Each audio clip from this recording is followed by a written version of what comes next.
Hun begynte å skrive sanger da hun var 9 år gammel og lærte seg å spille piano på egen hånd, men hun kan ikke en eneste note. Vi har fulgt 18 år gamle Aurora Aksnes fra Os i Hordaland på reisen til det største høydepunktet i hennes korte karriere. Jeg ikke så flink til å planlegge sånne ting. Jeg tror jeg bare tar det på sparket. Jeg tenker ikke så mye på det egentlig. Men jeg tenker at jeg må i hvert fall på med noe som litt kult. Det er ikke første gang at denne kofferten blir pakket denne sommeren. For hun har så vidt vært hjemme de siste vekene. Den hadde jeg på hodet. Veldig kult stoff. Det var her hjemme det startet. På jenterommet på Drange i Os. En time utenfor Bergen. Her er min helt. En av de i hvert fall. Nå skal kofferten bli med på tur igjen. Denne gangen venter kanskje det største høydepunktet i hennes korte karriere til nå. Det er på en måte det her vi har jobbet for. Ja, det er det vi har gjort oss klare for. Det kommer til å bli en veldig fin opplevelse, tror jeg. Den unge artisten signerte platekontrakt rett før sommeren. Og hun har de siste vekene fått kastet terningkast 6 etter seg. Det var veldig gøy å signere plate. Det var veldig stas. Det er jo ikke sånn man gjør hele tiden. Nei, det var veldig gøy. Det var veldig gøy. Ja, for du er bare 17 år. Jeg var bare 17 år. Ja, nå er jeg 18. Det skjedde akkurat. Ikke at jeg merker noen forskjell, men nå er jeg 18. Nå kommer jeg i hvert fall inn på de stedene jeg skal spille. Hei, pappa. Det er hjemme på Os hun henter inspirasjon. Det er her hun lager låter. Selv om hun ikke kan en eneste note. Jeg har klart meg ganske fint uten. Ja, jeg synes det er ganske enkelt å bare... Du hører det frem. Du hører på sangen også.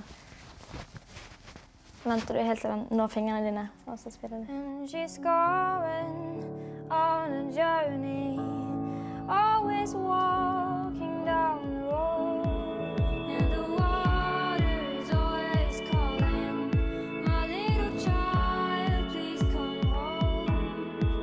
That's when she went away, away from the light of day. Standing by the riverside, patiently waiting for the tide to come along, to come along.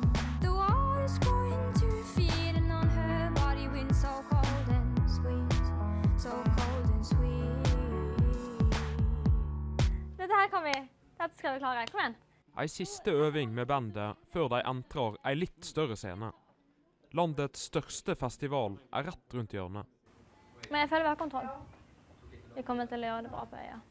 Jeg stoler helt på den gjengen. Gjør du det? Ja, gjør du?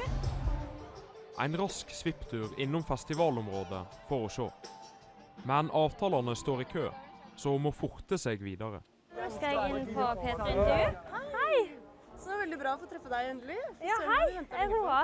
Gjorde du enorm suksess på Bylarm? Hvordan har du på en måte opplevd tida etter det? Nei, vi har på en måte løpt ut ett år selv etter den tiden. Men det har vært veldig gøy. Det har vært et eventyr. Det er mange som vil ha en bit av 18-åringen, som har gjort karriere i rekordfart. De som oppdaget henne var ikke i tvil. Og de står mellom annet bak navn som Røyksopp og Sondre Lerche.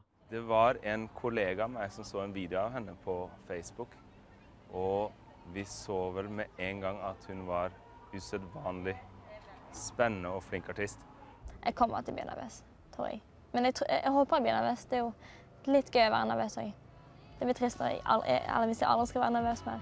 Det er på en måte en fin følelse. Som å være forelsket.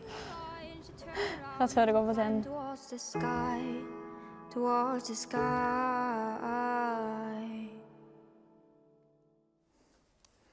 Ja, nå i ettermiddag har Aurora Aksnes og bandet hennes spilt ferdig konserten og gått av scenen på Øyafestivalen i Oslo. Og som vi ser av bildene var flere tusen mennesker møtt opp på konserten. Og det var en lettet 18-åring som møtte NRK da alt var ferdig. Det føles veldig godt å være ferdig.